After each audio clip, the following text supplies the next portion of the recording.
Streamed video examination of students is something brand new. It comes with e-learning on the distance and opens up for face-to-face assessment on distance. New in learning, new in history.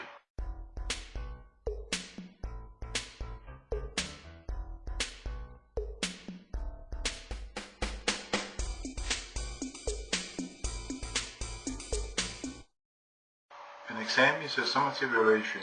It's a spot check to control or verify is the formulated knowledge and competences the outcomes of each individual student are reached. Professors and external examiners are responsible for the spot check. It is their responsibility that the spot check is carried out in accordance with the rules.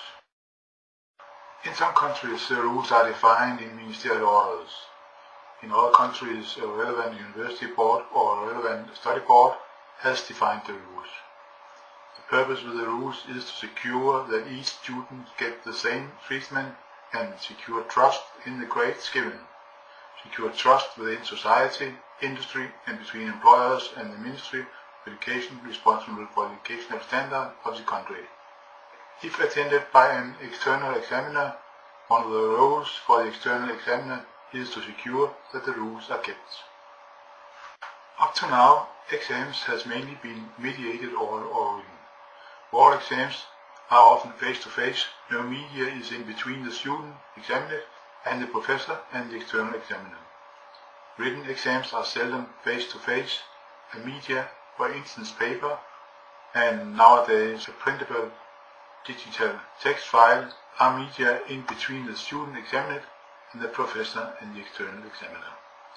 E-learning and globalization of education means that learning are mediated by digital files, for instance video files. Students and teachers might be sitting miles away from each other and teaching and learning are taking place online. So are gradings. For written exams it has meant no change. They are still conducted with a media in between the student examined and the examiners.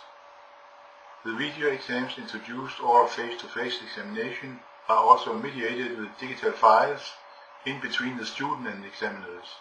The files are not printable, but video exams can be recorded. It means it is also reproducible as the digital text file are.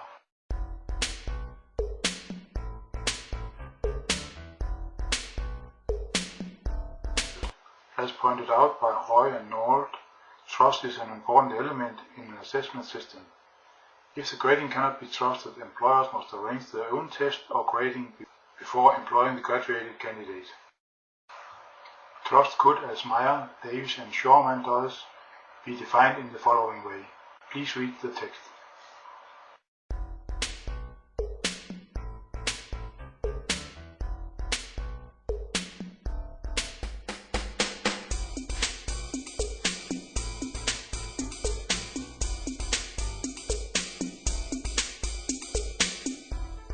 According to Shockley, Salabak and others, organizational trust are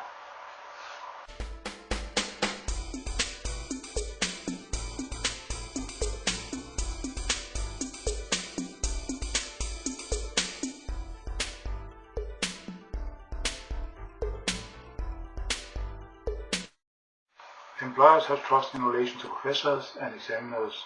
The same has the Ministry of Education in relation to the institutions which operates the exam and the study boards on behalf of which the professors conduct the exams.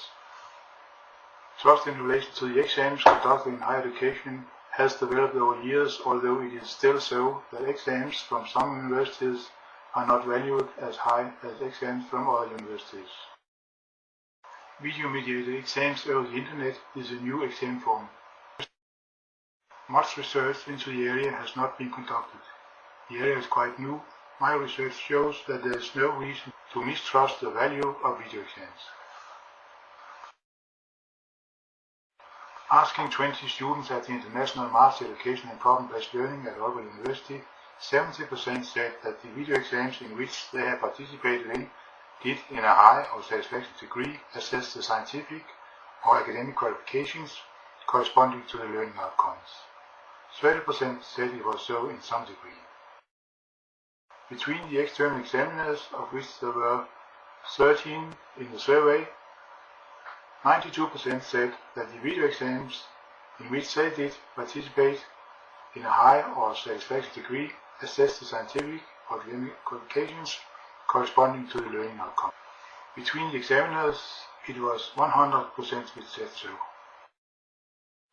But is the control sufficient? 70% of the students said that the external examiners saw in a high or satisfactory degree to that the exam was completed in accordance with the rules defined. 77% of the external examiners gave this answer, and 100% of the examiners gave this answer.